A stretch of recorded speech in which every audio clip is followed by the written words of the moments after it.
Today, we're going to be talking about 6 underrated bourbons. Let's get into it.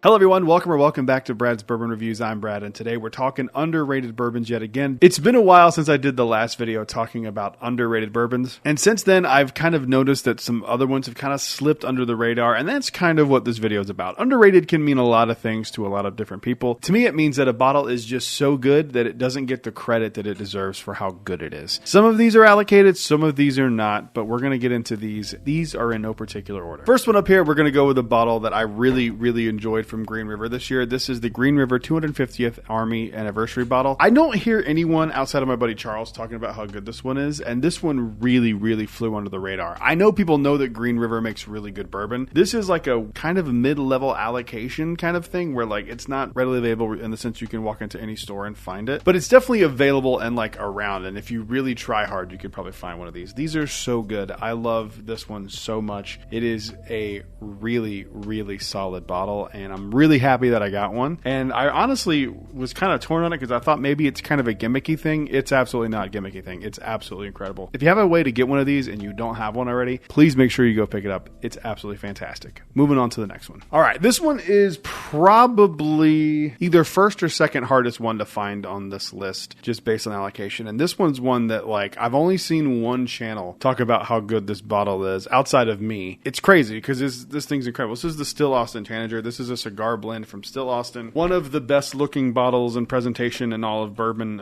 ever. And it's just so good. And I feel like it's slept on. I feel like not enough people talk about how great this bottle is. It's beautiful. It's great. The outside matches the inside on this one. And there is nothing I can say other than great things about this bottle. I'm pretty sure I tried this one for the first time this year on New Year's Day. So it counts as 2025 bottles of the year. And I think it's going to end up in the top 10 for me. I don't think it's number 1. I don't think it's even necessarily in the top 5. But with a year as good as we had for bourbon, that's high praise. And to me, the top 10 of any year is incredible. So this one does not get the respect it deserves. I see people ask about this one from time to time in like Facebook groups and stuff. Is this any good? I'm always like, yeah, you're going to love it. And it's the fact that it's a cigar blend is just kind of crazy too. Like it's just such a perfect bottle. They absolutely knocked it out of the park. This one's going to be tough to live up to or even surpass. I mean, they have a really tough job ahead of them at Still Austin making something better than this. But if anyone can do it, they can. Moving on to the next one. The last bottle of the Tanager is really expensive. This one's not. This is like a $22 bottle. This is JTS Brown, bottled in bond. Make sure you get the bottled in bond version. That's what I'm talking about when I talk about JTS Brown. This thing's incredible. It's like a $25 bottle. I guarantee you if you gave this to somebody, did not tell them what it was, they would probably think it is a $70 bottle. I mean, it's absolutely great. There is nothing wrong about this bottle except for the fact that I don't see it often here in Florida. But anytime I'm traveling and I see it, I always grab one or two because it's really good and it's cheap. It's good in cocktails. It's good with Coke. It's good neat. It's good on ice. This is a very versatile bourbon. I think the problem is that a lot of people just see this label and they kind of go like, I'm good.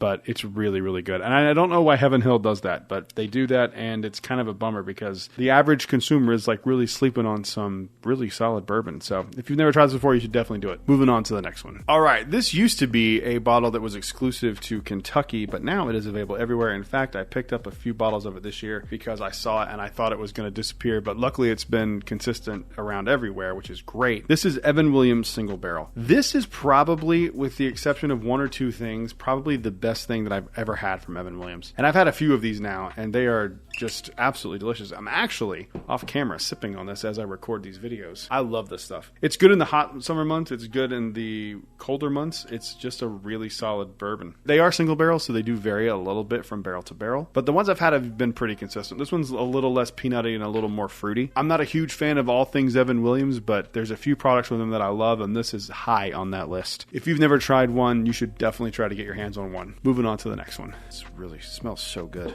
That's an underrated bottle. That's why it's on this video. But before we get any further into this video, we need to thank today's sponsor, me. This episode is brought to you by my Patreon. If you like the videos that you see here over on YouTube, there is a cool little community over on Patreon. We have 2 tiers available currently right now. The other ones are sold out.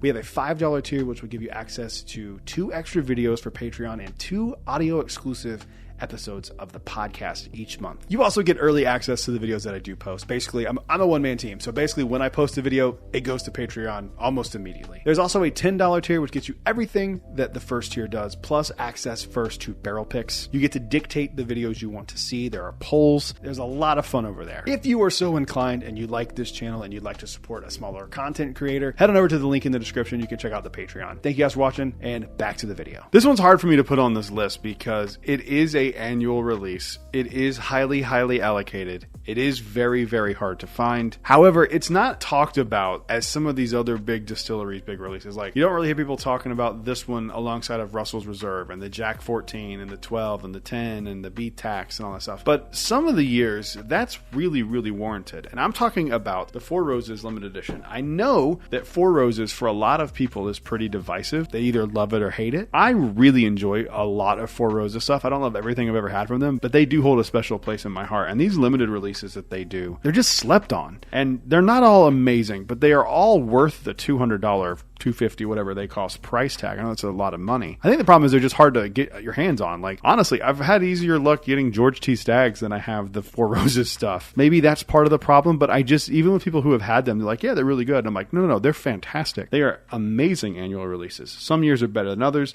My favorite year I've ever had is 2019, I believe, was the one that I had that I just was one of the best bourbons I've ever had. This one's good too. It's not quite as good as that, but it is still a really solid bottle. And I think even if you're not a huge Four Roses fan, you will still like these annual releases because they're pretty different. If you're ever able to find one, I think you should definitely spend the money on it. They are really solid. Moving on to the last one. Again, keep in mind these are in no particular order, but the reason I put this one on the list is because even with me, I feel like as big of a fan as I am of this distillery and of this brand, and as much as I've preached about them over the years, even I kind of haven't mentioned this one that much, and it's kind of a shame because this one is one of their better expressions. It just doesn't get enough credit even amongst people who are fans of this distillery. I've talked to a few and they're like, oh yeah, that stuff is really good. I'm like, yeah, it's really good. So I'm talking, of course, about Conviction Toasted. It is a toasted barrel. It's essentially a double oaked. It's just not a charred second oak barrel, but the difference on these is kind of crazy. This makes an incredible cocktail. It makes one of the best old fashions I've ever had. I was talking to one of the owners the other day about this and about how good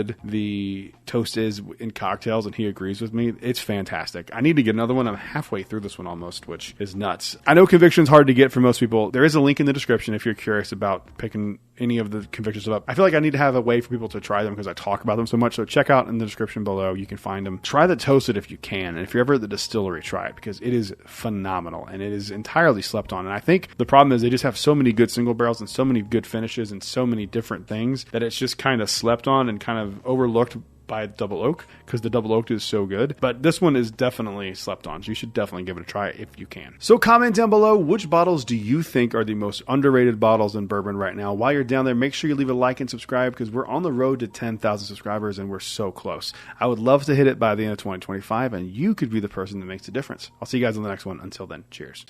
A big thank you to all the Patreon supporters you see on screen right now.